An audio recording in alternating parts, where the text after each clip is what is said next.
Toxicología Clínica y Farmacoepidemiología de la Universidad de La Sabana también, galardonado por la Universidad de Antioquia como mejor relación médico-paciente, excelencia docente, egresado honorífico, cientos de publicaciones en revistas nacionales, internacionales y en libros. Bienvenido, doctor, para nosotros un placer tenerlo en el compartido de la Sociedad Venezolana de Toxicología. La presentación hoy, la importancia de las mitocondrias y la toxicología. Bienvenido. Doctor Ángel, mil gracias por su presentación y ante todo por la invitación. Para mí es un verdadero privilegio poder estar compartiendo con ustedes hoy en un ambiente en el que es el compartir de amigos, el reencontrarnos y el poder ir acrecentando cada vez más nuestro conocimiento en el campo de la toxicología que a todos como denominador común nos apasiona. Voy a proceder a compartir y me confirman si están viendo la presentación. Perfecto, doctor. Muy bien. Entonces, comenzamos con que es una invitación de la Sociedad Venezolana de Toxicología en este compartir académico que espero me tengan presente para futuras ocasiones, para también escuchar temas y aprender, obviamente, de todos sus conocimientos. Cuando hablamos de la importancia de las mitocondrias en toxicología, es importante que nos remontemos a qué es la mitocondria, cómo surgió, y debemos tener presente que la mitocondria fue el producto de una simbiosis de una bacteria gram negativa con una célula, en la cual esa simbiosis implicaba el que la mitocondria estuviera aportando ATP como energía y la célula le estuviera aportando elementos básicos para el ciclo de Krebs y para que se hiciera la fosforilación oxidativa. Sin embargo, la mitocondria tiene más autonomía que la célula, porque cuando una célula se lesiona, las mitocondrias pueden salir, migrar, estar por fuera. La mitocondria es capaz de vivir sin la célula, mientras que la célula no es capaz de vivir sin la mitocondria. Y ese complejo mitocondrial es lo que ha permitido el desarrollo de la vida y las características que tiene la mitocondria como una bacteria gram negativa arcaica la hacen muy diferente del componente celular porque es muy rica en cardiolipina y le otorga selectividad para iones y para proteínas y tiene una composición 70-30 respecto a los fosfolípidos.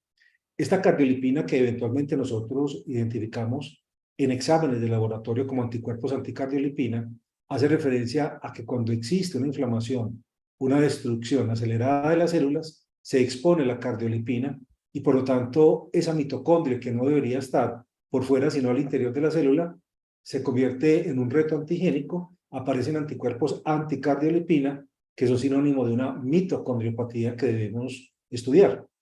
Y la mitocondria entonces posee, al igual que las bacterias gram negativas, una bicapa lipídica y esto determina que tengamos componentes como el espacio entre las membranas, el espacio intermembranoso que delimita tanto la membrana externa como la interna, y en el borde externo de la membrana interna se realiza la fosforilación oxidativa, es decir, la producción de ATP, y en la parte interna o la matriz mitocondrial se realiza el ciclo de Krebs que aporta NADH y FADH para la fosforilación oxidativa. Cuando nosotros nos alimentamos, independientemente de que el origen sea carbohidrato, lípidos o proteínas, vamos a hacer una serie de procesos metabólicos hasta que finalmente todo converge en un denominador común, los grupos acetilo, que son indispensables para poder ingresar al ciclo de Krebs. Así que nosotros tenemos una serie de sustratos primarios que van, como el etanol, las proteínas, los lípidos, los carbohidratos, a converger como acetilcoenzima A para poder ingresar al ciclo de Krebs y unirse a una ruta lineal que es la fosforilación oxidativa. Lo primero que debemos dejar muy en claro es que el ciclo de Krebs no produce energía. La funcionalidad del ciclo de Krebs es producir equivalentes reducidos bajo la forma de niacina, adenina y nucleótido y flavina, adenina y nucleótido para apoyar complejos de la fosforilación oxidativa en la producción de la energía, que es donde verdaderamente se genera. Así que la racionalidad es empezar a hacer un transporte de electrones en diferentes pasos metabólicos que van favoreciendo la acumulación de hidrogeniones en el espacio intermembranoso y electrones a la parte más interna cercana a la matriz mitocondrial. Pero durante ese proceso a veces escapa un oxígeno que está separado el que denominan en inglés el oxígeno singlete, que se deriva de la palabra single, soltero, porque es un oxígeno no apareado y altamente reactivo por esa separación, conocido como un radical libre. Así que cuando nosotros tenemos todos los sustratos alimentarios, van a sufrir los diferentes procesos, la beta-oxidación, las grasas, las proteínas se van convirtiendo en cada vez más pequeñas hasta tornarse en aminoácidos y los carbohidratos en la glucosa, con la participación de una serie de vitaminas que son esenciales tener en adecuada cantidad para favorecer que la acetilcoenzima A se vaya finalmente a ingresar al ciclo de Krebs, donde con la participación de una gran cantidad de coenzimas se va a producir finalmente la NADH y la FADH para apoyar la producción de energía bajo la forma de ATP. Así que el organismo se especializó en transformar en piruvato, en el citosol, fuera de la mitocondria y entrarlo a la mitocondria a través de un transportador, los ácidos grasos mediante la carnitina, razón por la cual productos como la intoxicación con ácido valproico, que constituye un ácido graso con propiedades anticonvulsivantes, el antídoto de la carnitina porque favorece su ingreso masivamente a la mitocondria para producir la utilización del mismo y convertirlo en energía. Y los aminoácidos finalmente son desanimados en el hígado y se produce urea y el esqueleto hidrocarbonado que va a ingresar a la mitocondria. Así que si damos una visión global hasta este momento, lo que tenemos es una actividad cíclica que solamente nos genera 1 o 2 ATP, pero lo verdaderamente importante que genera es NADH y FADH. Porque el NADH va a apoyar la fosforilación oxidativa, que son 5 complejos. El complejo 1, como es apoyado por la NADH, se conoce como tal, el complejo NADH. Tenemos el complejo 2, que se conoce como el complejo FADH, porque la FADH lo apoya, pero también es identificado con la proteína móvil de transferencia de electrones, como lo constituye la ubiquinona o coenzima Q10, que se encarga de recibir los electrones provenientes del complejo 1 y del complejo 2 y transportarlos hacia el complejo 3. Otro complejo móvil, la citocromo C, es capaz de transportar los electrones acumulados en el complejo 3 hacia el complejo 4. Y en el complejo 4 es muy importante mirar que exige un oxígeno, que ahí está como medio oxígeno, porque en la mitocondria ese oxígeno lo que hace es unirse con 2 hidrogeniones y favorecer la producción de agua. Durante cada uno de los pasos sucesivos de transferencia de electrones que van direccionados hacia la parte interna, hacia la matriz de la mitocondria, se lanzan hidrogeniones al espacio intermembranoso. Y es por lo tanto una diferencia de protones y electrones, lo que permite espontáneamente y sin utilización de energía, simplemente por concentración, de mayor concentración a menor concentración, el flujo de los hidrogeniones a través de una estructura especializada, el quinto complejo, que se denomina la ATP sintasa. Recordemos que la palabra sintasa es adecuada cuando no se emplea energía y sintetasa cuando requiere energía para la producción de la misma. En este caso, es simplemente gradiente de concentración de hidrogeniones en el espacio intermembranoso de la mitocondria que permite su flujo a través de la ATP sintasa, atraído también por los electrones que están en la parte interna de la matriz mitocondrial. La densidad, el número de mitocondrias es fundamental y cuando nosotros empezamos la senescencia van a empezar a disminuir paulatinamente las mitocondrias y si nosotros queremos tener un organismo sano que sea pleno en energía, necesitamos hacer estímulos para que las mitocondrias se repliquen, se reproduzcan y la mejor manera es practicar el ejercicio de forma sistemática. Basta con caminar 40 minutos diarios a un ritmo de marcha superior a la normal y con eso el organismo se desprende y elimina las mitocondrias dañadas y desarrolla nuevas mitocondrias más eficaces en la producción de energía.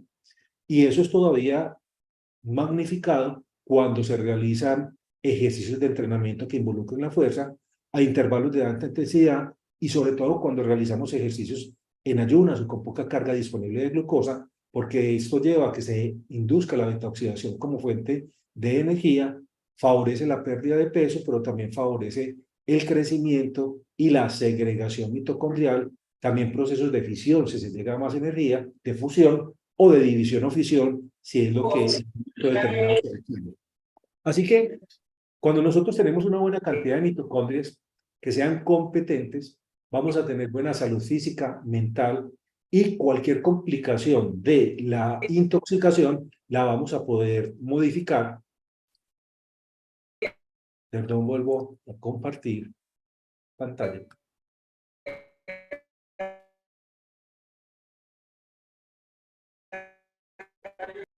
Y vamos a poder tolerar intoxicaciones de buena manera. Razón por la cual nosotros tenemos pacientes que con intoxicaciones relativamente leves tienen evoluciones supremamente complejas y otros pacientes que con intoxicaciones muy graves pueden reasumir la capacidad de recuperarse simplemente porque tienen una capacidad energética mitocondrial adecuada con base en su estilo de vida.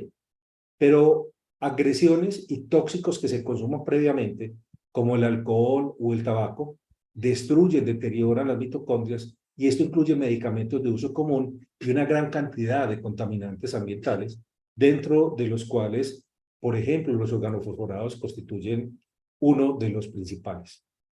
Pero si volvemos a lo que hace la mitocondria, recordemos que en el ciclo de Krebs lo que se está produciendo básicamente es NADH, 3-FADH, y estamos produciendo un FADH que va a apoyar los complejos de la fosforilación oxidativa. Ese ciclo, decíamos, está acoplado a una reacción lineal estructurada por 5 complejos. El complejo 1, que ya habíamos dicho, era dependiente de NADH, y por eso se denomina NADH ubiquinona oxidorreductasa. El complejo 2, que está apoyado por la FADH, y es la succinato ubiquinona reductasa, y entre el complejo 1 y el complejo 2 tenemos la capacidad de que la ubiquinona, una proteína móvil, lleve los electrones al complejo 3, que como recibe el apoyo de la ubiquinona, se ha denominado ubiquinona citocromo C oxidorreductasa. Esta citocromo C oxidorreductasa del complejo 3 es apoyada por otra estructura móvil análoga a la ubiquinona, pero que lleva los electrones del complejo 3 al complejo 4, y por eso se denomina la ubiquinona citocromo C oxidorreductasa, y en el complejo 4 ya se han acumulado una gran cantidad de electrones en la parte interna y protones en la parte externa, por lo tanto hay un flujo por concentración en la membrana, en el espacio intermembranoso de hidrogeniones, hacia la parte interna de la matriz, atraído también por los electrones, generando con ello la producción de energía. Y es muy importante tener presente que la mitocondria es generadora de ATP en cada una de las células y por ende en los tejidos, y tiene su propio DNA mitocondrial circular de origen materno. Porque si observamos en el fondo del slide, podemos ver cómo hay un espermatozoide con una gran cantidad de mitocondrias en la base de la unión del flagelo a la cabeza del espermatozoide, porque de aquí se produce la energía necesaria para que ese espermatozoide pueda llegar hasta el óvulo. Pero aquí tenemos representado el óvulo, y una vez llega el óvulo, se pierde la cola, se pierde el flagelo y se pierden todas las mitocondrias. Por lo tanto, empezamos el desarrollo con las mitocondrias maternas, y la estructura femenina que a todos nos ha llevado a la vida y a formarnos es la mitocondria de nuestras madres. Así que la parte femenina de nuestro organismo son las mitocondrias que nos brindan la energía a través de los diferentes complejos. Si hasta este momento hacemos un resumen, tenemos entonces que todos los alimentos son convertidos por diferentes procesos metabólicos en acetilcoenzima A, que ingresa a una ruta cíclica que es el ciclo de Krebs, cuya función es producir NADH y FADH para apoyar el transporte de electrones y la acumulación de hidrogeniones en el espacio intermembranoso. Así que ese ciclo del ácido cítrico va a favorecer la entrega de NADH al primer complejo, un FADH al segundo, y que con la participación de la ubiquinona llevará a los electrones hacia el complejo 3, llevando en cada uno de los pasos hidrogeniones que están en el espacio intermembranoso acumulándose. La citocromo C ayuda al complejo 3 para llevar electrones hasta el complejo 4 y lanza hidrogeniones al medio. Y miramos que las dos estructuras más importantes para el lanzamiento de hidrogeniones lo constituyen la 1 y la 4, pero también participa la 3 en la generación de hidrogeniones acumulados en el espacio intermembranoso. El 2 no participa activamente en ello. y que una vez se acumulan, atraviesan la ATP sintasa, pero hay un oxígeno que va a estar dividido, por lo que tenemos representado allí, que va a unirse con dos hidrogeniones para formar el agua. Sin embargo, a veces ese oxígeno, porque se da de manera aleatoria la unión, no logra encontrar los dos hidrógenos para unirse y puede quedar solo como un anión superóxido o puede quedar con un solo hidrógeno como un radical hidroxilo, ambos oxidantes, y por eso nuestra principal fuente de oxidación fisiológica permanente sostenida es la mitocondria, ya que se producen aniones superóxidos ocasionalmente. Así que este es el proceso que sucede en la mitocondria y la racionalidad entonces de alimentarnos es lograr que se produzca acetilcoenzima A para que con ciertos cofactores que he denominado bajo el acrónimo de FANTA, para que los tengamos muy presentes, ingresan al ciclo de Krebs. ¿Y qué significa FANTA? F de flavina, adenina, dinucleótido, la A, el ácido pantoténico, que es la vitamina B5, la N, la niacina, la vitamina B3, la T, la tiamina, la vitamina B1, y finalmente la última A, el ácido tióptico, que ayuda como antioxidante, que lo empleamos básicamente en el tratamiento de la neuropatía diabética, que no es otra cosa diferente a un proceso de daño mitocondrial con afectación del nervio.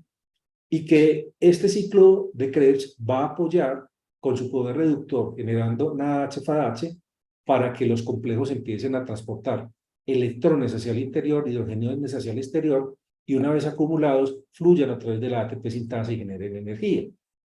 Es muy importante tener presente que siempre que se está dando esta transferencia de electrones y pasos sucesivos, los hidrogeniones están en el espacio intermembranoso, los electrones en la parte mitocondrial interna, pero observemos que aquí tenemos un oxígeno desapareado, medio oxígeno, es decir, un oxígeno solo, que se va a unir con dos hidrogeniones y formará agua. Al final de la cadena, entonces, del transporte de electrones, los electrones se transfieren a una molécula de oxígeno, la cual se rompe y queda separada siendo un radical superóxido, pero es capaz de recolectar a dos hidrogeniones para formar agua. Y de esa manera, los hidrogeniones se están concentrando en la parte intermembranosa, pero se están produciendo radicales superóxido en la parte interna, que son neutralizados al ser capaz de captar hidrogeniones que están ingresando para ser llevados a la estructuración y formación de agua.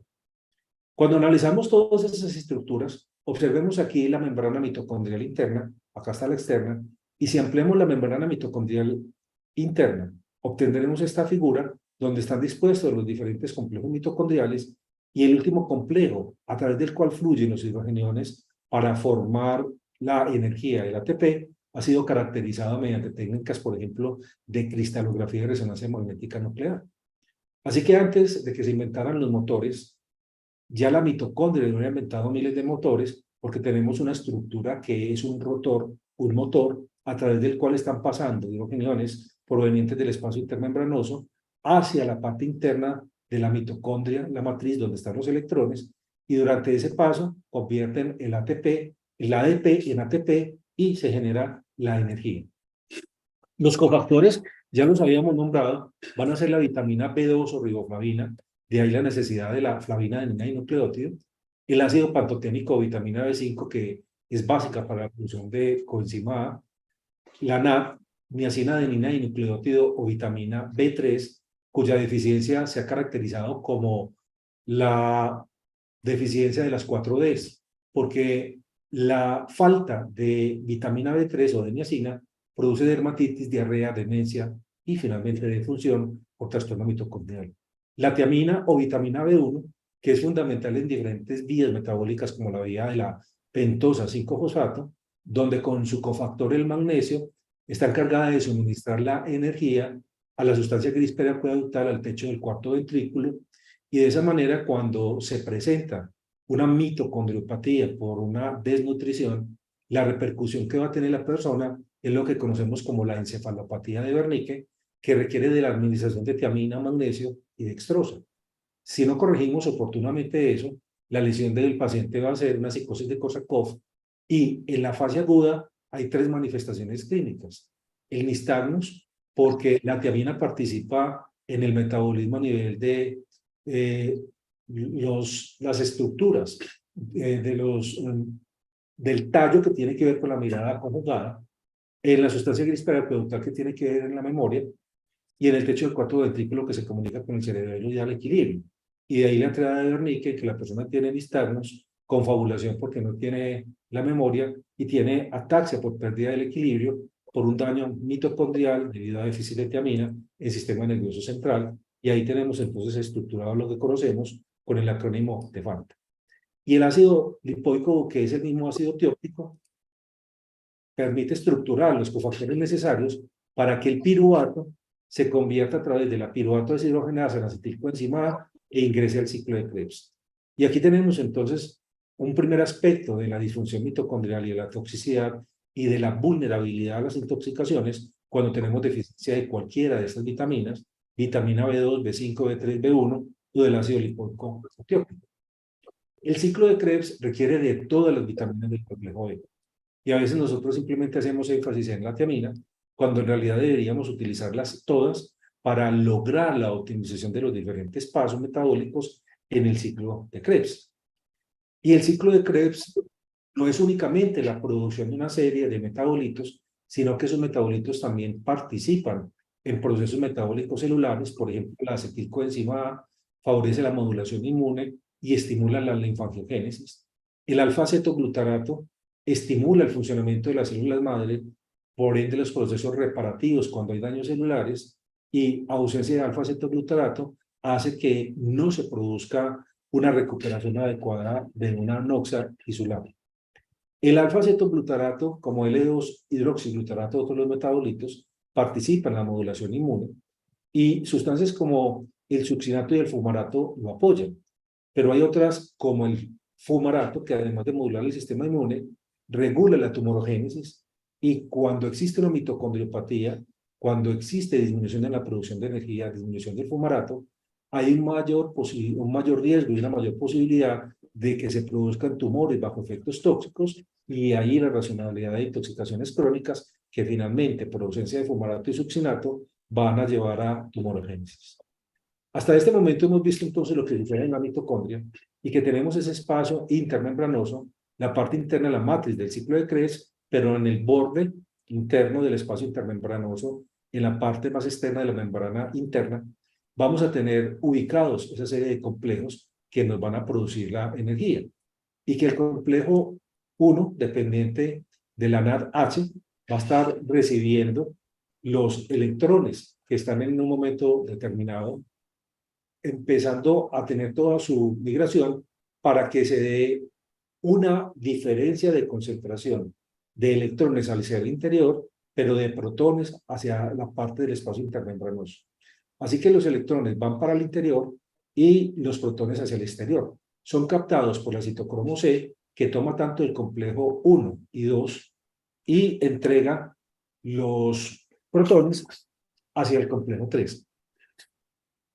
Una vez que esos protones están en el complejo 3, otra estructura móvil análoga a la ubiquinona, la citocromo C, lleva los electrones hacia el complejo 4 y los hidrogeniones hacia la parte interna. Aquí vemos entonces el proceso representado en esta figura, en el cual la primer complejo, el 1, va a recibir apoyo de la NADH para tener la posibilidad de derivar electrones hacia la parte interna, la matriz celular, y los protones los va a transferir al espacio intermembranoso. Quien transporta esos electrones es la estructura ubiquinona, ubiquinocoenzima Q10, que toma también los electrones del complejo 2 y los lleva hacia el complejo 3.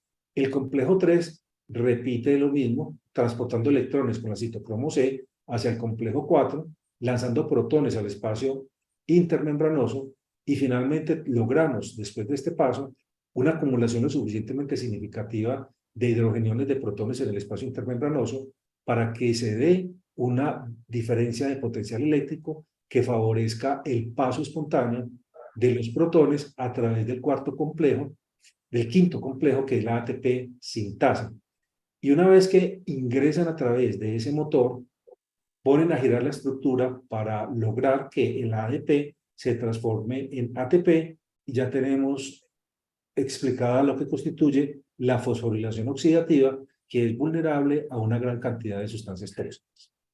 Así que lo que tenemos presentado hasta ahora es una producción de acetilcoenzima a partir de los alimentos, su ingreso al ciclo del ácido cítrico bajo la forma de acetilcoenzima A y su capacidad de generar NADH y FADH para que se generen en ese ciclo lineal de la fosforilación oxidativa los ATP que necesitamos para el funcionamiento. Pero decíamos que el oxígeno, que se separa al final de la cadena de electrones, busca captar dos hidrogeniones para que esos dos hidrogeniones tengan la capacidad de formar, con ese oxígeno desapareado, agua.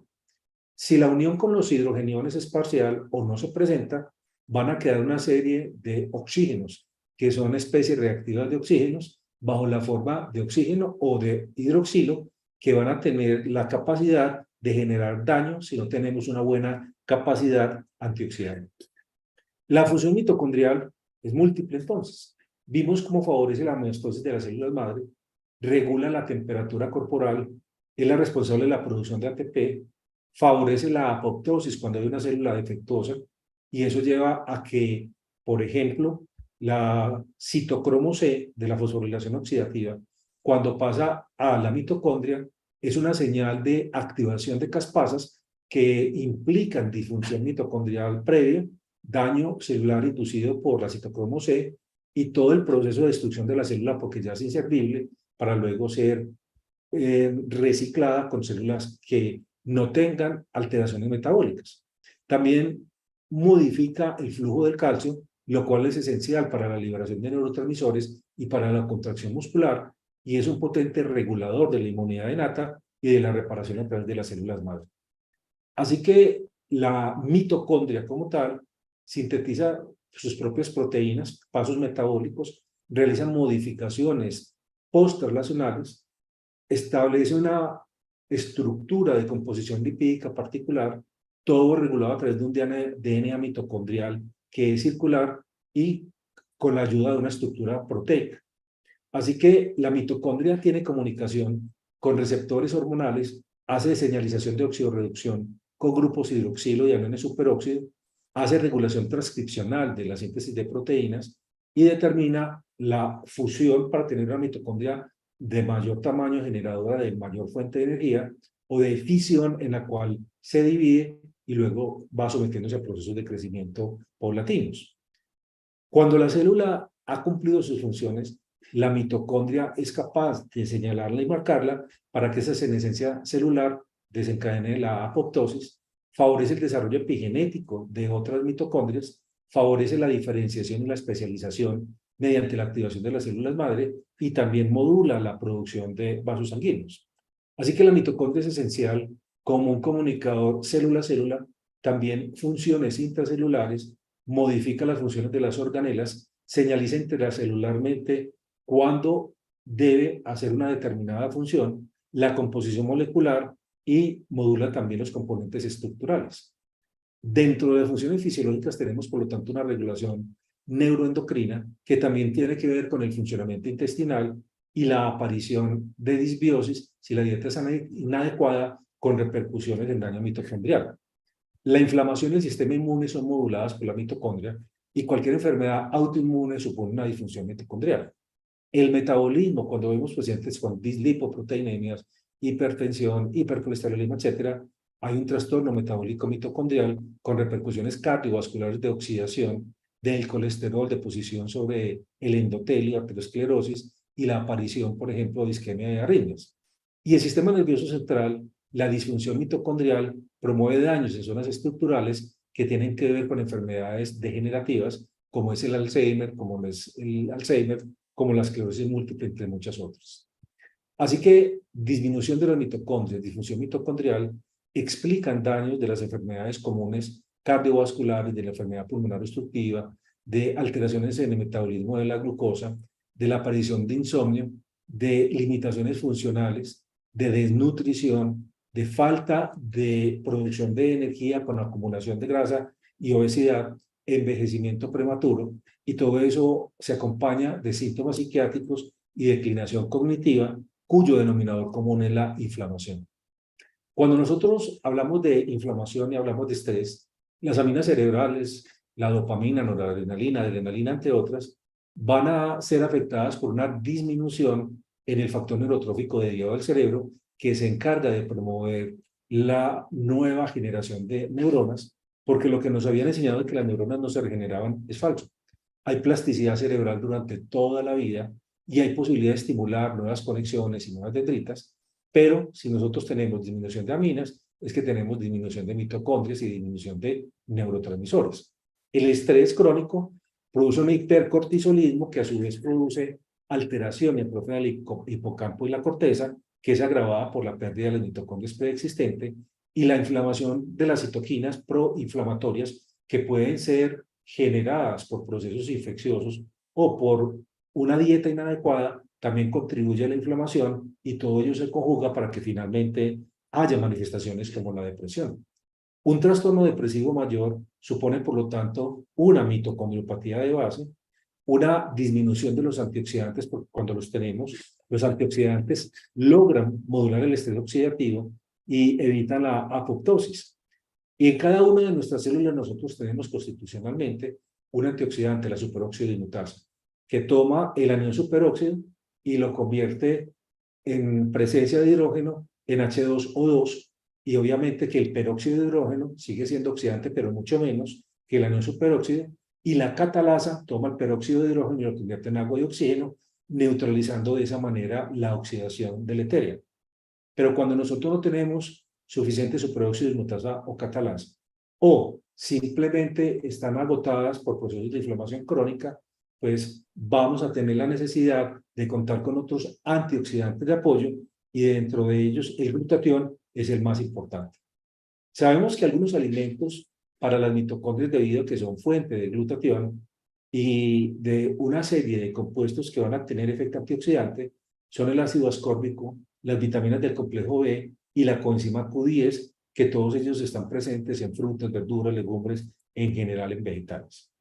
Cuando nosotros tenemos una alteración en la producción, por ejemplo, de melatonina en el sistema nervioso central, que suele irse acentuando a partir de los 55 años, cuando la pineal se calcifica, pues vamos a tener mayor cantidad de especies reactivas de oxígeno neutralizadas, mayor peroxidación lipídica, mayor lesión mitocondrial y una serie de efectos deleterios sobre la atención, la concentración, la memoria, la capacidad de aprendizaje y efectos neurotóxicos diversos. Así que cuando miramos la disfunción de la mitocondria en una intoxicación, la parte más íntima de la disfunción es daño mitocondrial. Y el daño mitocondrial, por ejemplo, en un síndrome de Fanconi por tetraciclinas vencidas, lleva a que se produzca la incapacidad en el túbulo contorneado proximal de retener el potasio, no hay energía. Igual sucede con el síndrome de Fanconi inducido por paraquat. Las tetraciclinas vencidas lo hacen, y el fluoroacetato de sodio, por ejemplo, en el ciclo de Krebs, lleva a que el flúor se una al citrato, se convierte en fluorocitrato, y por lo tanto se evita el paso de citrato a isocitrato, porque ya no es reconocido por la enzima conectasa al citrato, puesto que se convirtió en fluorocitrato. Y ahí ya se detiene el ciclo de Krebs, y hay, por lo tanto, ausencia de equivalentes reducidos para apoyar la fosforilación oxidativa y detención de la misma, con pérdida de la energía que se manifiesta en los órganos que más dependen de energía de ATP, como es el corazón y el cerebro, apareciendo por ende arritmias y convulsiones. Es por eso que uno puede dar fuentes complementarias de generación de energía, como lo constituye el licor, porque el licor, por acción del alcohol deshidrogenasa, produce acetaldehído, la aldehído deshidrogenasa produce acetilcoenzima A, por una fuente paralela no dependiente del ciclo de Krebs. Y si nosotros damos beta oxidación, es decir, emulsiones lipídicas, estamos favoreciendo que esas emulsiones, a través de la beta oxidación, produzcan más acetilcoenzima A, y son fuentes complementarias frente a esa disminución de la producción de acetilcoenzima A en el ciclo de Krebs. El metanol y la lesión óptica que produce cerebral en las vías dopaminérgicas también se produce por una disfunción mitocondrial. El acetaminofén, en su falla hepática, es una disfunción mitocondrial Y cuando hablamos de sustancias como el cianuro o el monóxido, están afectando la citocromo C específicamente de la fosforilación oxidativa. Igual sucede con medicamentos como el acetaminofén, que puede afectar la fosforilación oxidativa, y sustancias como el propofol, cuando existe una mitocondriopatía de base, o la misma metformina, que puede en exceso producir una acidosis láctica por inhibición del funcionamiento mitocondrial aeróbico. Los aminoglucósidos producen hipoacusia sordera por daño mitocondrial y las estatinas producen mialgias por ese mismo proceso que en breve ampliaré. Así que estamos sujetos a un proceso de toxicidad crónica derivado de infecciones, de disminución de las células de memoria, de reducción de las células de reemplazo, las células naive en el sistema inmune y la involución de las células madre del timo. Vamos a tener una neuroinflamación, un daño acumulativo cerebral, una falta de reparación de las neuronas, y todo esto se ve agravado con dietas inadecuadas que llevan a la denominada metainflamación, mayor estrés oxidativo, mayor aumento en la señalización del factor de necrosis kappa beta, infiltración de citoquinas, activación de células gliales, neurodegeneración, disminución de la neurogénesis y aumento de la morbimortalidad. Pero si por el contrario tenemos una dieta sana, actividad física, sueño reparador, podemos disminuir la oxidación, la inflamación periférica a bajo grado, disminuir la inflamación glial, favorecer la expresión de neurotrofinas, mantener la plasticidad neuronal y tener la capacidad de adaptarnos a las intoxicaciones. Y si vemos que muchas de las intoxicaciones son un proceso de oxidorreducción, es importante que de manera simple repasemos qué es la oxidorreducción. Y sabemos, como en este caso ejemplificado por la melatonina, un antioxidante es cualquier sustancia que puede donar un electrón. Y un agente oxidante es un radical libre al que le hace falta ese electrón y que se pega a cualquier estructura aledaña para robarle el electrón, estabilizarse, pero en ese proceso de robar el electrón está produciendo un cambio molecular detrimental y perjudicial para la célula en cuestión. Así que si yo dono con un antioxidante el electrón, neutralizo el radical libre tóxico, y al neutralizarlo, la célula que antes estaba amenazada puede continuar con su fisiología normal.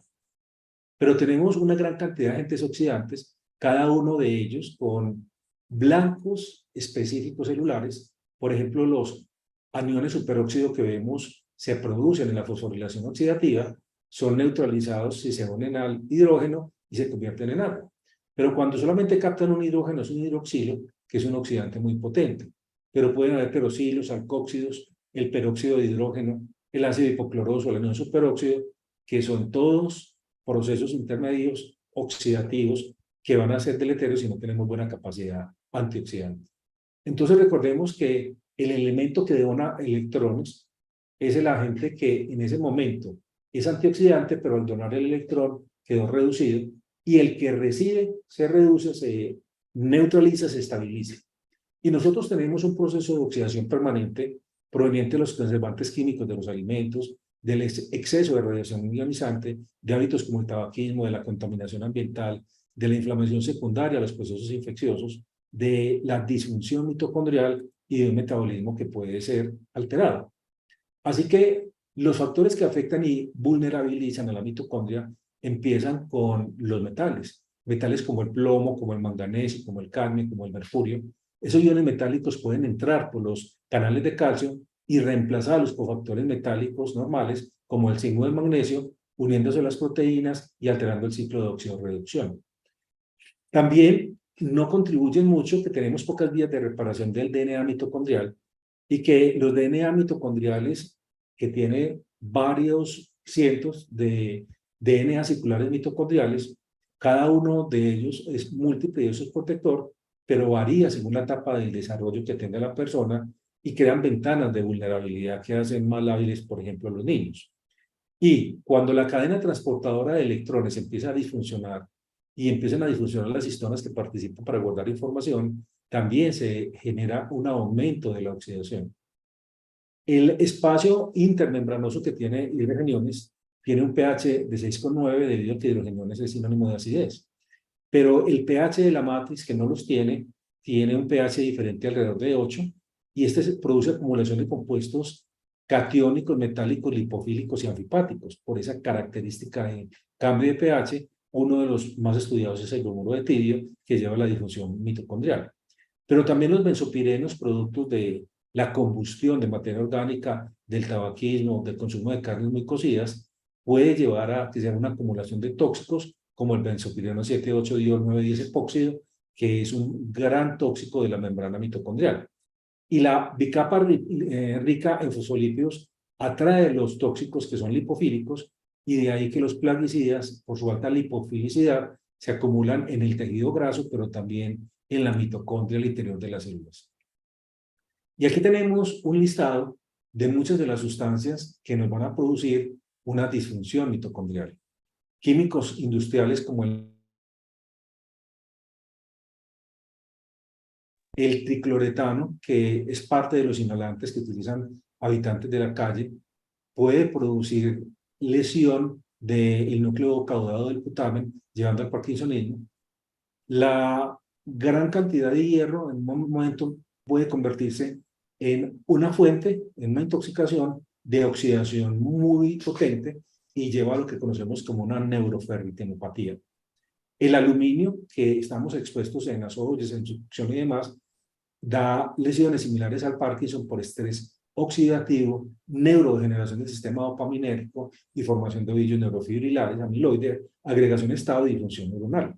Los pesticidas como la rotenona, los mismos inhibidores de colinesterasa, depletan la NADH, la coenzima Q-reductasa, disminuyen la producción de ATP, favorecen la apoptosis neuronal e inhiben la hidroxilación de la tirosina. Herbicidas como el paraquat, el sistema nervioso central, puede llevar a apoptosis neural y aparición de parkinsonismo, y pesticidas como los piretroides llevan a estrés oxidativo mitocondrial y disminución de la recaptación de dopamina. Cuando nosotros miramos los metales que ingresan como contaminantes de la alimentación en exceso, como el hierro, el aluminio, el manganeso, tienen selectividad por ciertos de los espacios específicos de la fosforilación oxidativa. Por ejemplo, en el complejo 1, el manganeso, el tricloretileno, el paraquat, el aluminio, y ciertos iones como el hierro y el 1-metil-4-fenilpiridino son potentes tóxicos de la mitocondria y por lo tanto no se va a generar ATP. El aluminio es específico tóxico para el complejo 2, para el complejo 3 y para el 4. Y el manganeso, por ejemplo, afecta el complejo 3. Y cuando nosotros miramos los pesticidas organoclorados, incluso exposiciones crónicas en dosis bajas, son tóxicos mitocondriales que afectan la vía colinérgica y glutamatérgica, deteriorando la funcionalidad del calcio, sobreproduciendo radicales libres, llevando a peroxidación y permeabilidad mitocondrial y a la muerte celular. Son, por lo tanto, mitocondrias víctimas de un daño oxidativo que aumentan los niveles de calcio, que se alteran los complejos de transporte de electrones, y ahí sale la citocromo C y activa las caspasas que lleva finalmente a la apoptosis por un estrés oxidativo excesivo y disminución de los mecanismos antioxidantes como el glutatión, la superóxido dismutasa y la catarasa. Así que al disminuir los antioxidantes tenemos que lipídica y oxidación del DNA y las proteínas. Cuando nosotros vemos un paciente, hay una sintomatología que debemos verificar con exámenes de laboratorio. Y vemos acidez tisular, hipoxia tisular, estrés oxidativo, arteriosclerosis, senescencia celular, marcadores de inflamación crónica, alteraciones de la microbiota, una toxicidad acumulativa, falta de vitaminas, alteraciones endocrinas, disminución en la producción de energía.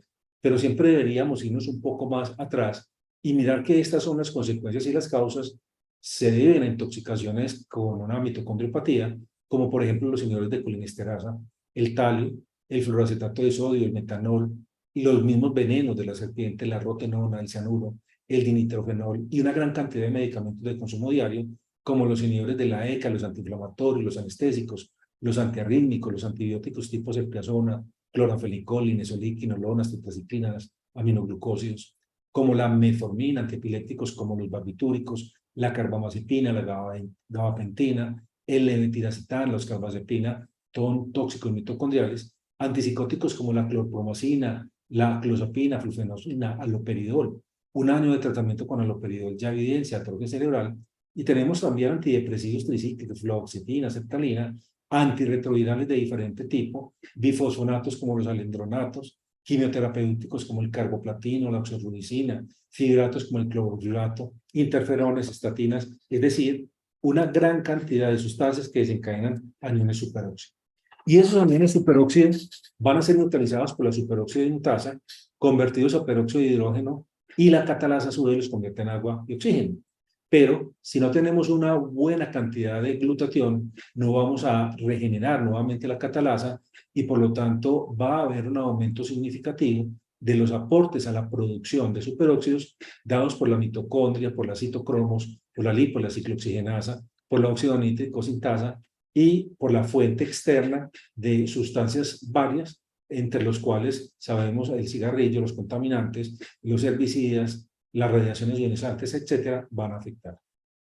Cuando nosotros miramos entonces la toxicidad mitocondrial inducida por fármacos, vemos que hay inhibición en el transporte de electrones por una gran cantidad de ellos, hay inhibición de la ATP sintasa, hay desacople de la fosforilación oxidativa, hay alteración en los poros de permeabilidad mitocondrial con salida de la citocromo C y activación de las caspasas que llevan a apoptosis, se daña el DNA mitocondrial circular y se inhibe la síntesis de proteínas, llevando disfuncionalidad. Hay fuga de protones cuando hay desacople de la fosforilación oxidativa, por ejemplo en el fenobarbital, inhibición de la beta-oxidación de ácidos grasos o inhibición del ciclo del ácido cítrico y finalmente una alteración dinámica funcional. Así que un antioxidante ideal debería tener funciones como estar activo idealmente, que se suministrara por vía oral, que se absorbiera y se entregara a los tejidos y que llegara hasta las mismas mitocondrias y que se acumulara dentro de las mitocondrias para controlar el estrés oxidativo. Entonces, cuando tenemos un paciente intoxicado, deberíamos mirar cómo va a funcionar su mitocondria. Primero, pedir cómo están sus niveles de vitamina D, ya que la vitamina D es tan importante para las funciones mitocondriales que es capaz de generar el mismo efecto que hace el riñón. Recordemos que la primera hidroxilación de la vitamina D se da en el hígado y se convierte en 25-hidroxivitamina D, pero la segunda se da en el riñón o en la mitocondria porque comparte la misma citocromo 27B1, que es la que es capaz de llevar a la activación en posición 1 de hidroxilación y ahí se convierte en 1,25 de hidroxicolecalciferol o calcitriol, la vitamina D activa. Es tan importante entonces la vitamina D para la mitocondria que la mitocondria misma es capaz de activar la vitamina D una vez ha sufrido su primer paso hepático de activación. El glutatión, una fuente de antioxidantes grandísima. La vitamina C, mirar cómo están los niveles de vitamina B12, que lo mínimo debería ser 350. El ácido fólico, cómo está el consumo de vegetales, legumbres por parte de esa persona. Sustancias que aportan a la reparación de la neurodegeneración y la inflamación nerviosa, como la acetylcolina, antioxidantes como la melatonina, saber cómo está el consumo de oligoelementos, y entre ellos el magnesio es uno fundamental, pero también el zinc, el azul de metileno que permite apoyo a la función mitocondrial, la coenzima Q10, que sabemos es la misma ubiquinona, los probióticos que favorecen la producción de sustancias que finalmente favorecen la síntesis mitocondrial y la misma eritropoyetina. Nosotros podemos preguntarnos, por ejemplo, qué grupo de medicamentos aumenta la generación de radicales superóxido, reduce los niveles de coenzima Q10, reduce el ATP, induce apoptosis mitocondrial, disregula el metabolismo del calcio, desacopla la fosforilación oxidativa, induce inflamación mitocondrial, inhibe la respiración mitocondrial e inhibe los complejos de la cadena respiratoria. Cuando uno observa y piensa que hay un medicamento que genera toda esta difusión mitocondrial, uno dice, eso no lo deberían emplear. Y sin embargo lo empleamos permanentemente porque las estatinas, que tienen un aporte modesto en relación con evitar un infarto al miocardio, porque hay que tener un tratamiento de 5 años para que de 40 pacientes evitemos un evento adverso cardiovascular con una estatina. Y eso hace entonces que en otras publicaciones más benignas, de cada 1.000 pacientes en tratamiento con estatinas durante 5 años, 18 podrían evitar un evento cardiovascular grave. Y esto es equiparable a tratamientos usados para prevenir enfermedades cardiovasculares como la dieta y el ejercicio, sin someter a un paciente al daño que le hace a la mitocondria. Y nosotros sabemos que cuando inhibimos la hidroximetilglutaricoenzima reductasa con una estatina, de ahí en adelante no se va a producir mevalonato, y el mevalonato es el denominador común para la producción, 1 de colesterol, 2 pirofosfato de farnesilo, que participa en la síntesis de proteínas por parte de la mitocondria en el cerebro, y 3 en la síntesis del ubiquinón. Si no tenemos coenzima Q-ubiquinón, aparecen las mialgias. Y por eso las mialgias asociadas a estatinas, sinónimo de disfunción mitocondrial, se tratan es con coenzima Q10 oral y no con analgésicos. Pero queda planteada la alteración de la síntesis de proteínas por disfunción de pirofosfato de farnesilo y la posibilidad de que en un tratamiento prolongado haya efectos deleterios sobre la cognición en la persona que está tomando estatinas en altas dosis. Así que es importante hacer apoyo mitocondrial al paciente que toma estatinas. Otros medicamentos como los antiinflamatorios no esteroideos presentan una serie de efectos en los cuales hay daño mitocondrial por inhibición de ciclooxigenasas y modifican la fosforilación oxidativa, llevan a que se inhiba la producción de ATP y se altera la permeabilidad de la membrana. Todo eso se ve traducido en la formación de una estructura multiproteica en las zonas de unión de las membranas que se conoce como el poro de permeabilidad transitoria y que se presenta como una de las posibilidades para que a través de este poro la citocromo C de una mitocondria dañada salga e induzca una señal apoptótica de muerte celular y de destrucción. Y este proceso explica por qué hay 5 grandes potenciales daños que induce cualquier antiinflamatorio no esteroideo. Y es el infarto al miocardio, el daño en el tracto gastrointestinal, la disminución de la perfusión renal y el deterioro de la función, la inflamación hepática y obviamente la trombosis cerebral. Así que cuando nosotros miramos el listado de medicamentos que afectan la fosforilación oxidativa, son muchos, y los vemos en la columna de la izquierda. Y de ahí la necesidad de sospechar en pacientes que reciban tratamientos con estos medicamentos que pueden, si presentan complicaciones, haber sido precedido de una disfunción mitocondrial no detectada, no tratada, y por lo tanto aparecen una gran cantidad de efectos de intolerancia secundarios a la disfunción mitocondrial que se está siendo inducida por estos compuestos que son múltiples. Pero recordemos entonces que en cualquier paciente que tratemos, sabemos que va a tener capacidad a través de la superóxido dismutasa y de la catalasa de neutralizar aniones superóxido y peróxido de hidrógeno. Pero son agotables y tenemos que darle apoyo a los pacientes con diferentes productos que están disponibles como fuentes de glutatión, la vitamina C, la vitamina E, D, A y los oligoelementos. La vitamina D, sabíamos, es fundamental porque ella es capaz de hidroxilar la vitamina cuando ya tiene la primera hidroxilación 25 para epigenéticamente activar una serie de proteínas que cumplen funciones múltiples, que modulan el sistema inmune, que modulan la angiogénesis, que modulan el sistema renina, angiotensina, aldosterona, y que no es única y exclusivamente el calcio y el fósforo. Por eso no es una vitamina, es una hormona que mal llamamos vitamina. Y tengamos presente que deberíamos conocer en un paciente intoxicado cuáles son sus niveles de vitamina D. Porque un nivel inferior a 20 nanogramos por mililitro se trata de una deficiencia, y si está entre 20 y 30, una insuficiencia. Y los estándares internacionales dicen que el tratamiento de una deficiencia o de una insuficiencia es la administración de 50.000 unidades de vitamina D cada semana durante 8 semanas. O en un niño, la misma cantidad, pero durante 6 semanas. Y de esa manera vamos a lograr una óptima funcionalidad de la vitamina D en cada una de sus múltiples funciones. Así que elevar niveles de vitamina D es importante, pero ojalá antes de que se presente un evento adverso. El déficit de vitamina D se asocia a depresión porque también es importante en la modulación del calcio, y el calcio es necesario para la liberación de los neurotransmisores cuyo déficit o disfunción generan depresión.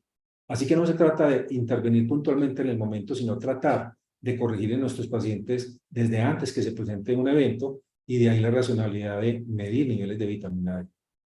También la síntesis de glutatión como un antioxidante muy importante, y recordemos que nuestro organismo contiene grandes cantidades de glutamato y de glicina, pero le falta cisteína.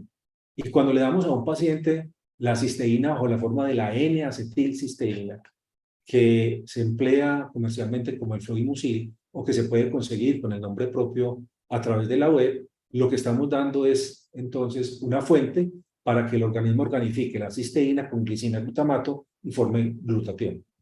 Y ese glutatión es el antioxidante que va a combatir, por ejemplo, una inflamación hepática secundaria a acetaminofén, por ejemplo, una intoxicación por hongos que no es más que una peroxidación de membrana lipídica.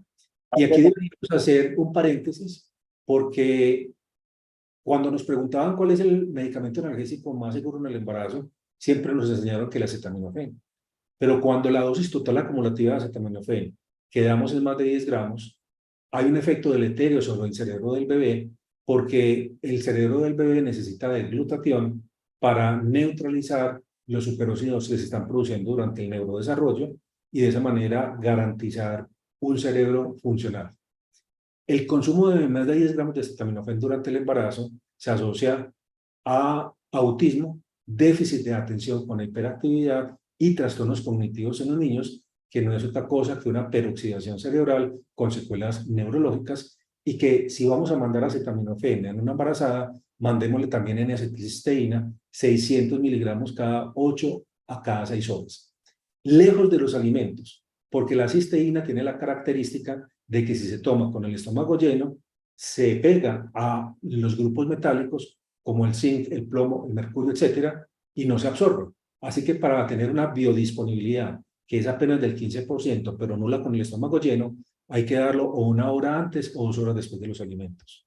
Si ustedes desean hacer una quelación de un paciente y no tenemos disponibilidad de penicilamina, de Val, de Dimercaprol, etcétera, uno puede dar N-acetilcisteína 600 miligramos cada 6 a 8 horas, estómago vacío durante 3 meses y logra la quelación de intoxicaciones crónicas en el contexto de intoxicación por mercurio y de intoxicación por plomo.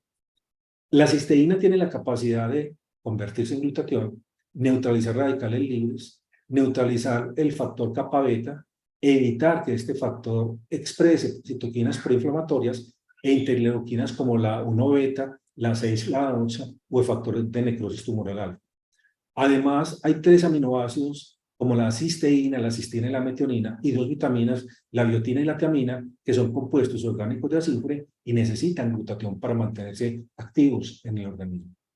También para mejorar la capacidad antioxidante es fundamental el ácido ascórbico, y sabemos que es el único antioxidante que es capaz, en 2 pasos sucesivos, de convertirse de ácido ascórbico a anión, donando un electrón, y luego su radical libre ascorbato dona al otro, y tiene 2 pasos de antioxidación.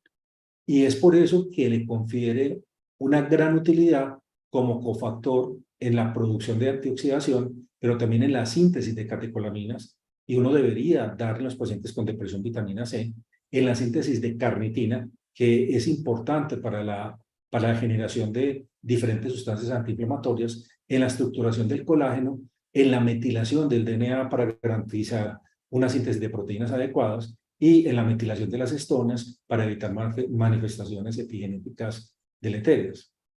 Tenemos también alternativas como, por ejemplo, los parches FIT, que es de Far Infrared Therapy, y estos parches FIT tienen una cubierta de titanio y otra de cerámica que bloquean la salida de la radiación infrarroja lejana que permanentemente emitimos.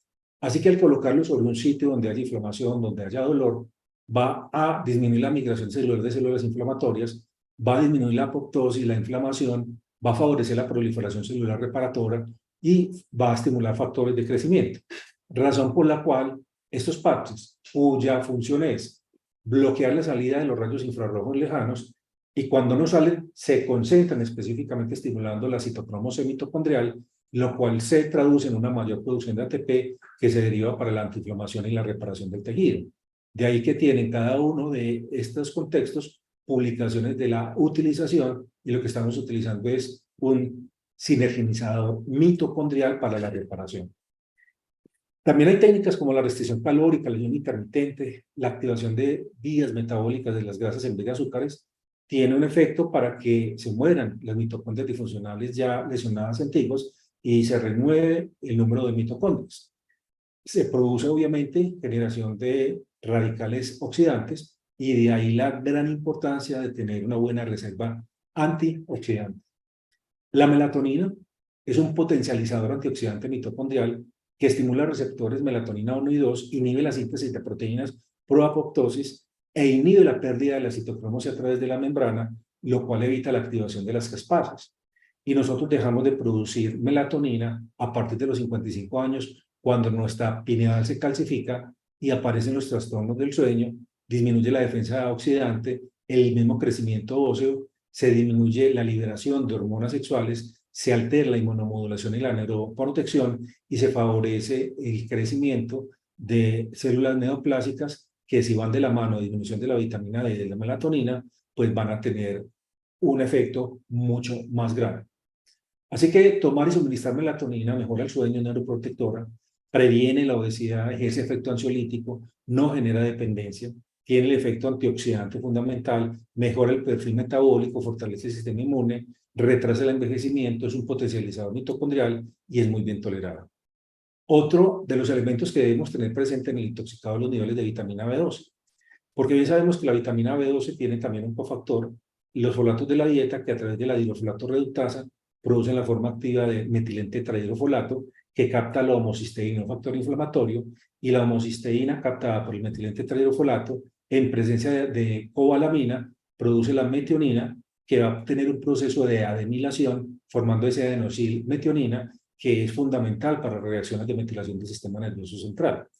Además, el ácido metilmalónico, por una hidroxilasa y en presencia de cobalamina, se va a convertir en metilmalonilcoenzima A, que es fuente de succinilcoenzima A y energía. Y el ácido dihidrofólico, al convertirse en tetrahidrofólico, participa en la síntesis de purinas y en la síntesis del DNA. Para irnos acercando al final, es muy importante tener presente la relación de comunicación cruzada de la mitocondria y, por ejemplo, la eritropoyetina, porque la activación de factores de reparación inducidos por la eritropoyetina y sustentados por el ATP de la mitocondria es lo que le da toda la racionalidad para que apoyemos el tratamiento con 20.000 unidades subcutáneas intravenosas en daños del sistema nervioso central por hipoperfusión, oxidación, hipoxia o isquemia. Y ejemplos tenemos el metanol, el monóxido de carbono, es esencial siempre dar la eritropoyetina como uno de los factores inducibles por la comunicación con la mitocondria y la capacidad reparativa que tiene. Hemos logrado atender pacientes que han llegado ciegos y pacientes que tienen una intoxicación muy grave por monóxido de carbono, se les aplica la eritropoyetina y tienen una mejor recuperación y llevan incluso a volver a recuperar la vista por el efecto reparador mitocondrial. La aceticolina, que también la tenemos como un suplemento nutricional, disminuye la inflamación, disminuye los aniones superóxidos, lleva a que disminuya la peroxidación lipídica y finalmente a la reparación del sistema nervioso central.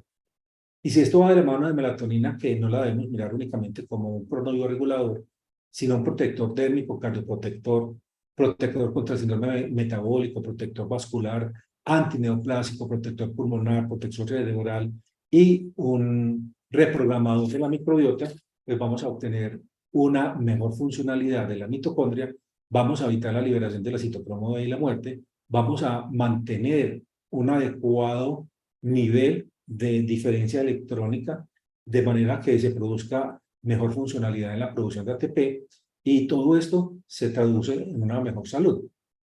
La coenzima Q10 en las membranas mitocondriales las estabiliza, y el ubiquinol o ubiquinona reduce los radicales libres, por ejemplo, de vitamina C, regenerando el ácido ascórbico, y de ahí que el ácido ascórbico y la coenzima Q10 deberían darse simultáneamente.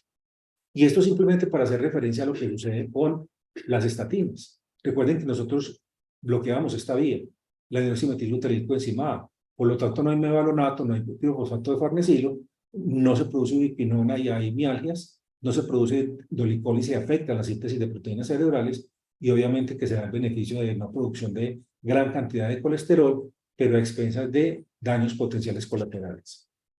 Y cuando una persona tiene disminución de la coenzima Q10, tiene manifestaciones en todos los órganos y sistemas, y ahí es donde aparece el hígado graso, donde aparece el deterioro de la función renal, donde aparecen manifestaciones oculares con cataratas y posterior edema macular, donde se va perdiendo la audición, donde hay dificultad respiratoria, inflamación, infecciones recurrentes, donde hay debilidad muscular y afectación del sistema nervioso central y periférico.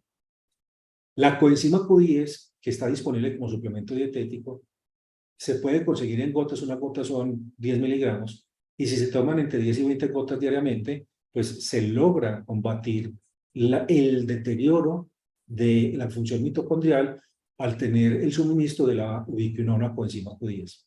Y tenemos una serie de vegetales que contienen gran cantidad de coenzima Q10 y que deberíamos privilegiar en el consumo, pero que desafortunadamente a veces no lo hacemos. El magnesio es fundamental también para neutralizar el estrés oxidativo, modular el nivel de calcio, favorecer la estabilización de las células fagocíticas, disminuir los receptores de NMDA y disminuir los factores inflamatorios, estimulando la activación de roselvinas y protectinas. Y el azul de metileno parenteral que lo utilizamos para el tratamiento de la metamoglobinemia o incluso de la intoxicación por cianuro, dosis bajas de 1 miligramo por kilo en metamoglobinemia y de 7 miligramos por kilo en el cianuro, para lograr la producción de metamoglobina en el caso de cianuro y formar cianometamoglobina. El caso es que en dosis bajas el cianuro es un potente generador de estimulación de la activación de la citocromo C, que es la que transporta los electrones del complejo 4 al complejo 5 y por lo tanto un gran productor de energía con multiplicidad de repercusiones como mejoría del estado de ánimo, desaparición de dolores neuropáticos, desaparición de migrañas y constituye un estimulante sistémico de la producción mitocondrial. Precaución, tiene interacciones con todas las sustancias serotoninérgicas. Y los probióticos también son fundamentales, una buena dieta que involucre probióticos, prebióticos, porque favorecen la producción de metabolitos como el N-acilhomoserina, lactona, el furanosinborato diéster y oligopéptidos y gamma-butirolactonas, que favorecen, estimulan la función y la fisión de organelas mitocondriales y hace señales químicas simbióticas en forma de ácido colánico y metabolitos de metil que permiten un mejor funcionamiento mitocondrial.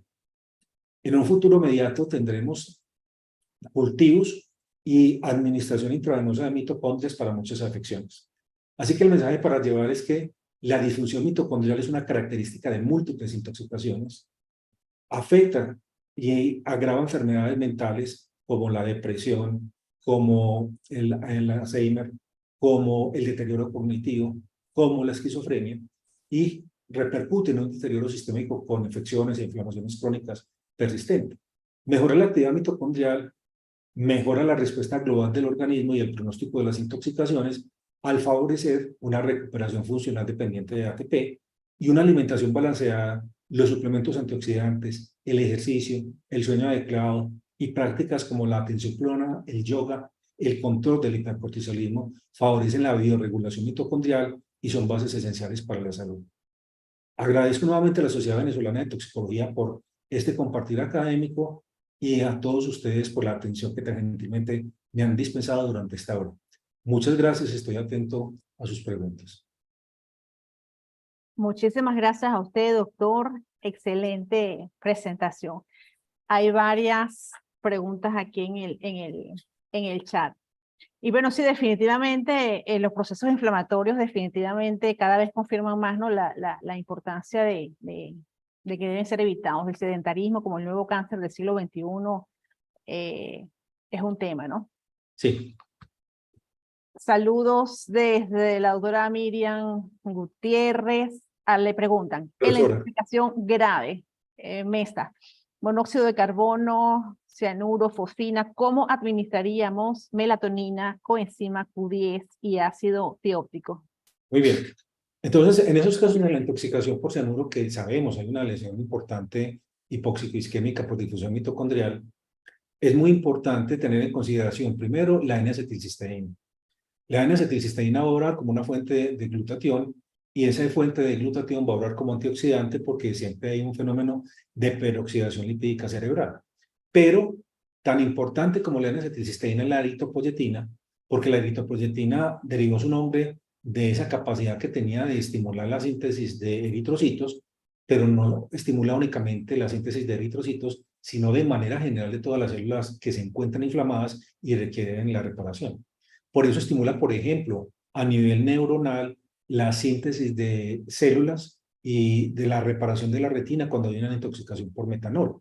De ahí entonces que una intoxicación por monóxido de carbono, que supone una hipoxia y una isquemia prolongada con peroxidación lipídica, pueden evitarse las complicaciones, sobre todo de ciertas partes del cerebro, como el putamen, el núcleo caudado, altamente metabólicas por la síntesis de dopamina que allí se requiere, de que no se vaya a producir un parkinsonismo, simplemente dando la eritropoyetina, la N-acetilcisteína, pero por vía oral podemos empezar a dar la coenzima Q10.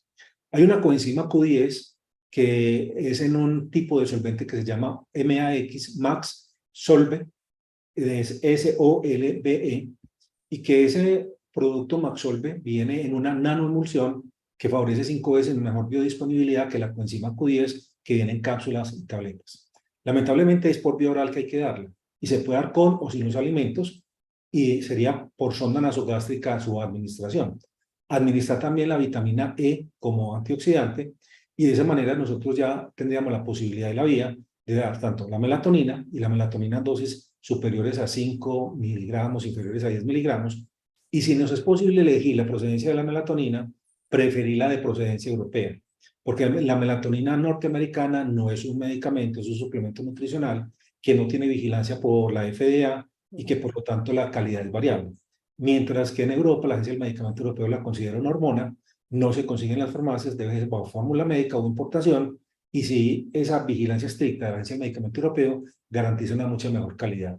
Entonces, la melatonina podría también darse por sonda nasogástrica, al igual que las alternativas como el ácido tióptico, que es el Tioptacid en nuestros países, y que contribuye además también a la administración de complejo B, porque nosotros le suministramos a los pacientes tiamina básicamente y B12, pero se nos olvida que existen otra multiplicidad de vitaminas que son cofactores y que la falta de tan solo una de ellas va a tener una incidencia adversa sobre las demás.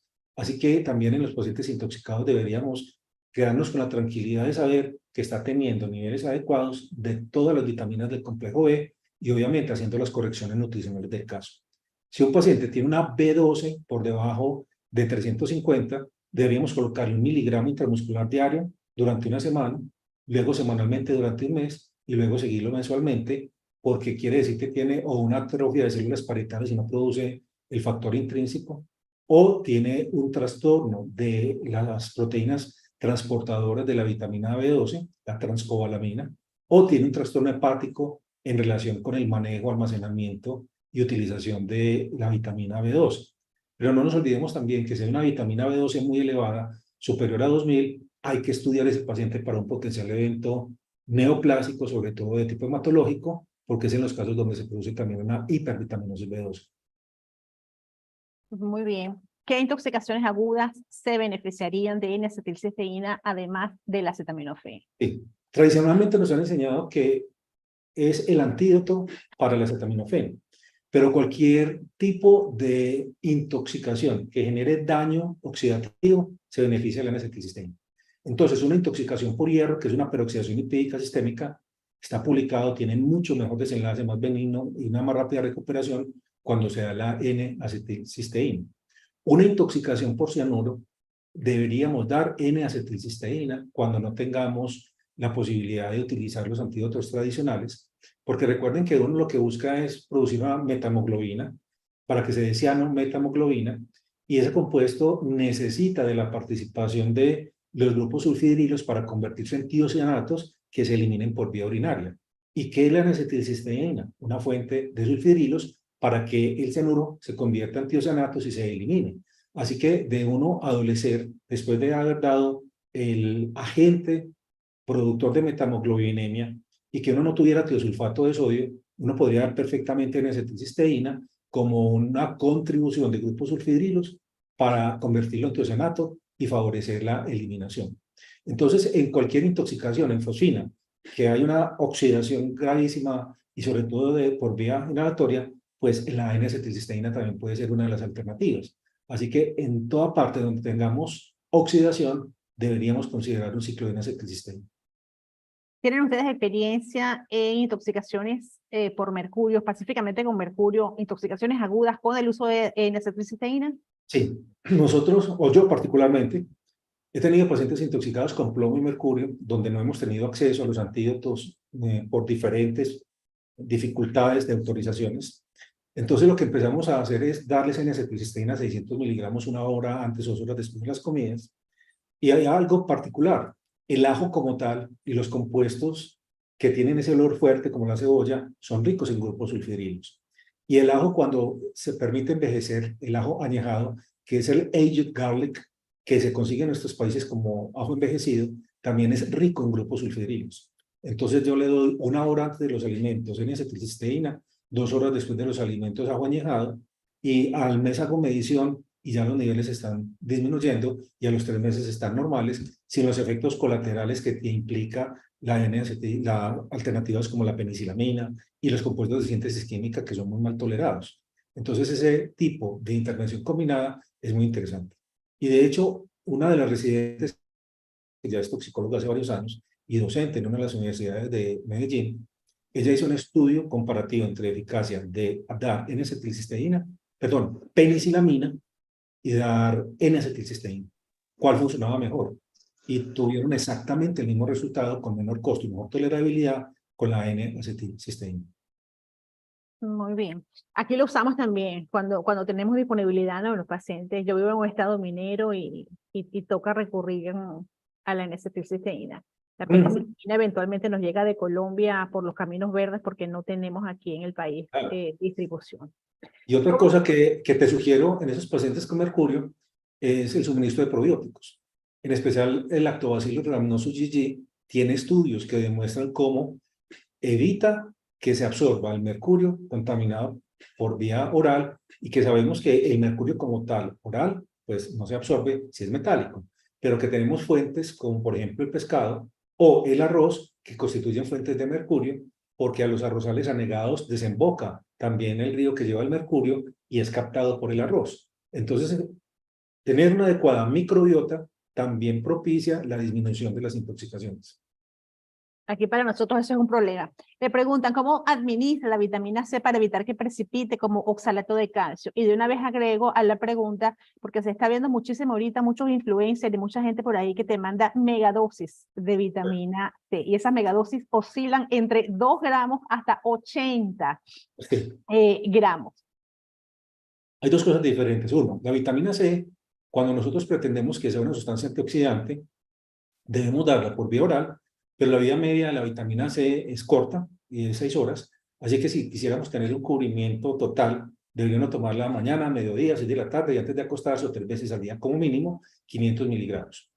La absorción de la vitamina C es completamente saturable, así que no se absorbe mejor los 500 miligramos que 2 gramos que demos, y si usted da 3 gramos ya le da diarrea porque va a producir una irritación local. Entonces, las dosis que se necesitan como antioxidante son relativamente bajas de la índole máximo de 2 gramos. Muy diferente cuando se da por vía parenteral en megadosis, cuyo único objetivo sería el tratamiento coadyuvante del cáncer, la quimioterapia, porque tiene un comportamiento hormético. Recordemos que la palabra hormesis señala sustancias que en dosis bajas tienen un efecto benéfico, pero en dosis altas tienen el efecto opuesto. Así que la vitamina C en dosis bajas es antioxidante, pero en dosis altas es un potente prooxidante. Hay estudios que demuestran que puede afectar y tener una buena respuesta en la modulación del cáncer como terapia coadyuvante. Y a pesar de que se han utilizado dosis muy altas, todavía no se ha establecido cuál podría ser la dosis más segura. Pero el caso es que uno puede llevar a unos niveles que se detecten con un dextrometro, porque la vitamina C, su estructura, es detectada por los dextrometers como si fuera glucosa. Entonces, si uno le dice a una persona de una megadosis que suspende el consumo de carbohidratos, digamos, haga un ayuno transitorio, se le da la vitamina C y se alcanzan niveles que en el dextrometer son 150 miligramos por decilitro. Usted ya llegó a una gran capacidad oxidante en ese organismo y no tiene por qué subirla a 200, 300 o 400 porque los resultados son impredecibles. Entonces, mantenerla en ese nivel y para lograr esos niveles generalmente se requiere máximo 10 gramos de vitamina C, más no significa que sea superior. Y obviamente que existe la producción de ácido ascórbico y que se va a generar ácido oxálico como metabolito, y el ácido oxálico puede captar el calcio y precipitar como oxalato de calcio. De ahí que cuando se dan vitaminas en grandes dosis, hay que hacer una muy buena hidratación, y si la persona desea, puede tomar también agua con un poquito de bicarbonato a fin de alcalinizar la vía urinaria y favorecer la eliminación del oxalato y que no se forme el oxalato de calcio como tal. Recuerden que en el síndrome de lisis tumorales, que hay un proceso similar, también alcalinizamos para eliminar la mioglobina, la hemoglobina, que son sustancias ácidas, y que lo mismo es válido para el ácido ascórbico. Así que es hidratación lo que tenemos que hacer para evitar la litiasis. Va a quedar antioxidado, pero sin riñones. Interesante, dice, este comentario es importante porque este es este es el del jefe, ¿no? Este es el del doctor Amaro que nos presta su Zoom. Está Sí. complacido. Él es cazador de reacciones adversas, tiene un Instagram bien interesante, él es divulgador. Entonces, bueno, él está fascinado aquí y bueno. La curcumina, doctor, ¿tiene alguna utilidad? Mucha.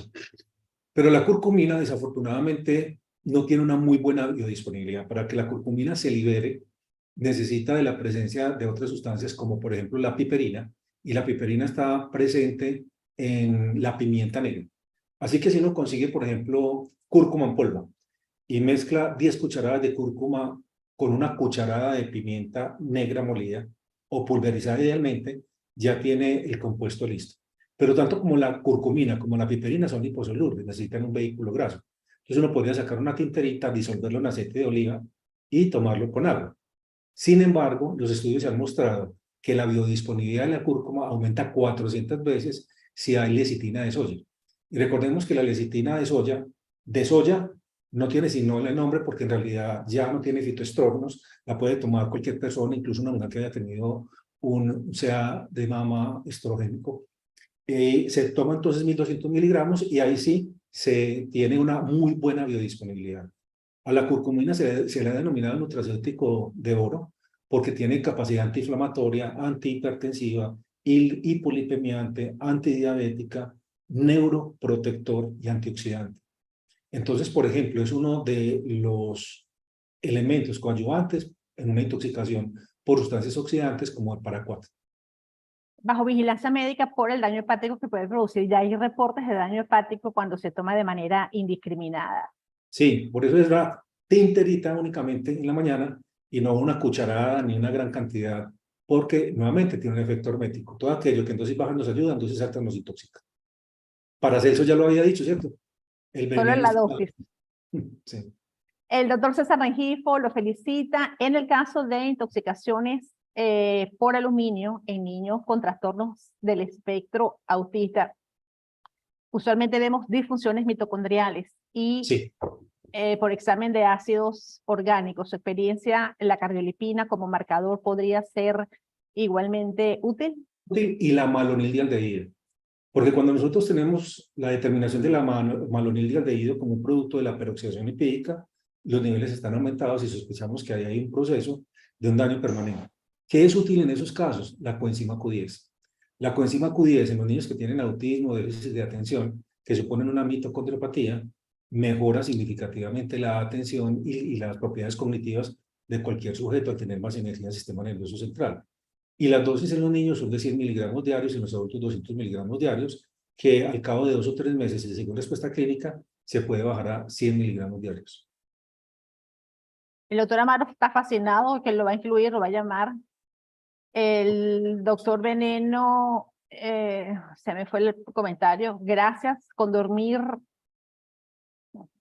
El pocas dormir. horas, solamente con dormir pocas horas, el efecto deleterio glial mediado por, es que no puedo leer el comentario, Pero por aquí lo mediado por estoy aquí. mirando. Doctor, ¿estás viendo por ahí, Sí, doctor? No, ya lo vi.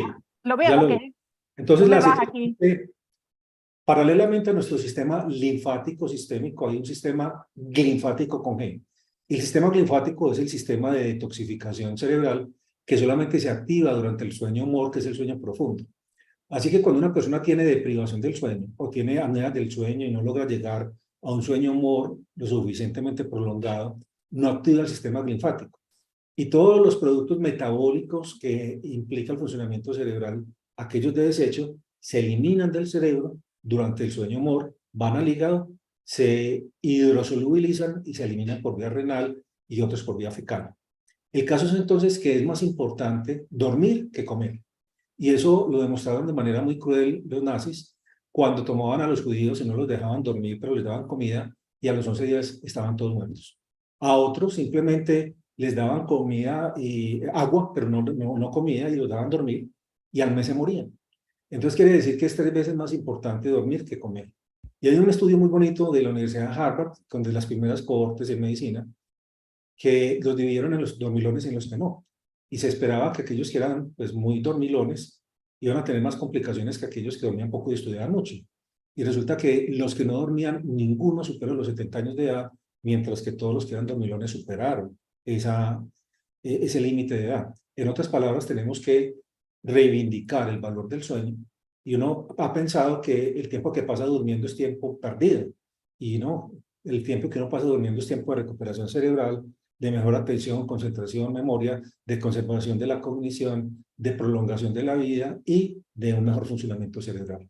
Entonces es completamente cierto, no podemos escatimar esfuerzos para que nuestros pacientes duerman bien, pero no les mandemos anticolinérgicos, porque desafortunadamente empezamos a cambiar las benzodiazepinas y bajo el argumento de que las benzodiazepinas producen deterioro cognitivo, y hubo un primer estudio francés que así lo mostraba, pero ese estudio incurrió en un sesgo de una relación de causalidad inversa. Esos pacientes que tomaban benzodiazepinas las tomaban porque habían tenido traumas encefalocraneanos, habían tenido trombosis cerebrales, habían tenido intervenciones, habían tenido hematomas subdurales, etcétera, que habían desencadenado el insomnio, y tomando o no tomando benzodiazepinas iban a hacer demencia. Hay un estudio de el 2019 en el American Journal de Psiquiatría del autor Merete Osler, que es un estudio contundente, 235,000 pacientes, 10 años de seguimiento, y mostraba que los que mejor desempeño tenían eran los que utilizaban benzodiazepinas para dormir. Y eso implica una dosis baja, una vez al día, no un abuso de benzodiazepina, no un abuso de medicamento Z, y que los que peor deterioro cognitivo tenían eran los que tomaban anticolinérgicos, y mientras más potente el anticolinérgico, peor el desenlace. Entonces a la gente le mandan quetiapina para dormir, y uno puede acceder a una base de datos que se llama Anticholinergic Burden, carga anticolinérgica en inglés, y coloca el nombre del fármaco en cuestión y se le aparece 3, ya es tener un problema, porque después de 3 aumentan las alteraciones del equilibrio y va aumentando el deterioro cognitivo. Entonces tenemos un montón de pacientes sobredosificados con anticolinérgicos que van a evolucionar a la demencia, porque estamos pretendiendo los dormir con antihistamínicos, que son anticolinérgicos, con antipsicóticos, con antidepresivos, que son anticolinérgicos, y ahí sería preferible utilizar la melatonina, e incluso en un momento determinado dosis bajas de benzodiazepinas que no tienen tan potente efecto anticolinérgico, que no producen deterioro cognitivo, y volver a cambiar ese mensaje errado que nos enseñaron, que las benzodiazepinas producían demencia. No es cierto. Lean el estudio de Meret Osler, que es suficientemente contundente. 235,000 pacientes a 10 años de seguimiento, es un mega estudio. ¿Qué opinión tienes sobre el uso de la DHT y la somatotropina para el cambio de marcadores cronoepigenéticos y la reversión de la involución del timo? Bueno, la epigenética, ¿Revierten? sí, la epigenética es un campo muy apasionante, pero los marcadores de activación perjudiciales epigenéticos se relacionan mayormente con estrés. Por ejemplo, el hecho de que en la posguerra se presentara un aumento 10 veces de la esquizofrenia no tenía una explicación diferente a la activación mediada por el estrés, el trauma, el sufrimiento, el dolor, las pérdidas de marcadores epigenéticos que generaban hipercortisolismo en los padres y que se transmitía epigenéticamente también a los niños, pero ya nacían con hipocortisolismos, y lo uno a la alta o a la baja va a ser relativamente perjudicial. Se ha tratado de manejar una gran serie de sustancias para evitar metilaciones, para evitar cambios perjudiciales deleterios, pero todavía estamos empezando porque la farmacogenómica está en sus inicios. Y obviamente que la medicina en el futuro será la conjunción de la biología celular, la genética, la bioquímica, y que de esa manera, sin duda, se llegará a un momento determinado a medicamentos que puedan evitar activaciones epigenéticas. Pero por ahora, evitar, por ejemplo, con consumo de ciertas sustancias, el acortamiento de los telómeros para evitar la intoxicación, o para evitar activaciones epigenéticas deleterias, todavía está en veremos, todavía está con muchos límites. Y lo mejor que podemos hacer es ejercicio diario, que nos ponga a sudar, un buen sueño y una nutrición en que privilegiemos frutas, verduras, legumbres con antioxidantes. Así es. Ya contestó lo de la tiamina en el delirium tremens, que se hace falta algún otro tipo de vitaminas. El delirio, tratar de manejarlo más con melatonina que con antipsicóticos, como lo hemos venido haciendo. Y normalmente cuando nosotros estamos dando tiamina, den magnesio, porque la tiamina, el cofactor en la vida de la pentosa 5-fosfato es el magnesio. Y una hipomagnesemia es característica en los pacientes alcohólicos porque el licor inhibe la antidiurética y ese aumento de la diuresis va con pérdida de calcio, potasio y magnesio. Es por eso que los electrocardiogramas que vemos en nuestros pacientes alcohólicos en delirium tremens tienen prolongación significativa del intervalo QT. Y es por eso también que a veces llegan torciéndose. Y más de uno dice, no, eso es una crisis conversiva, y resulta que es una hipocalcemia sintomática que yo puedo objetivizar si le coloco el tensiómetro, 20 milímetros de mercurio por encima de la sistólica, y le pido que abra y cierre durante 1 minuto enérgicamente los dedos, y en cuestión de 30 segundos hacen un espasmo carpopedal, que al retirar el tensiómetro pasa sangre con calcio y se desaparece. Entonces, en el delirium tremens, asumí que ese paciente es muy frágil, es un paciente con déficit de oligoelementos, es un paciente con deficiencia de vitaminas, y hay que darle zinc y hay que darle magnesio, no se los dé juntos.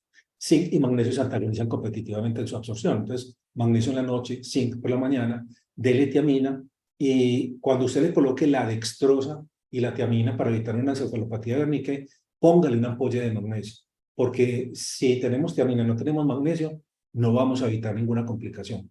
Empiecen las vitaminas del complejo B. El delirium también se puede manejar con melatonina sin necesidad indispensablemente de benzodiazepinas, pero sé que ustedes se utilizan, y es preferible utilizar benzodiazepinas que no prolongan el QT a medicamentos como el haloperidol, que puede producir muerte súbita por mayor prolongación del QT.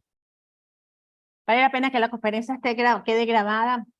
Se está creando precisamente a partir de hoy. Ya habíamos tenido 2 presentaciones previas que están grabadas y vamos a salir pronto con un canal de YouTube. Comentaremos en el grupo de Retoslac, porque estos chicos que escriben no son de aquí, Mesa y Roque.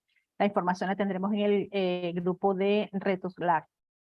Está Rafael Amaro, próximamente el canal de la sociedad, ya está contestando. Yo tengo mi asistente aquí. Lo que pasa es que, bueno, Rubén, cásate conmigo, Rubén. Pero este niño no quiere. Creo que no hay más nada por aquí. ¿Algún otro comentario? Normalmente los comentarios se hacen con cámaras prendidas, con micrófonos prendidos, pero yo no sé qué le pasó a esta gente que pusieron. Ellos saben que a mí no me gusta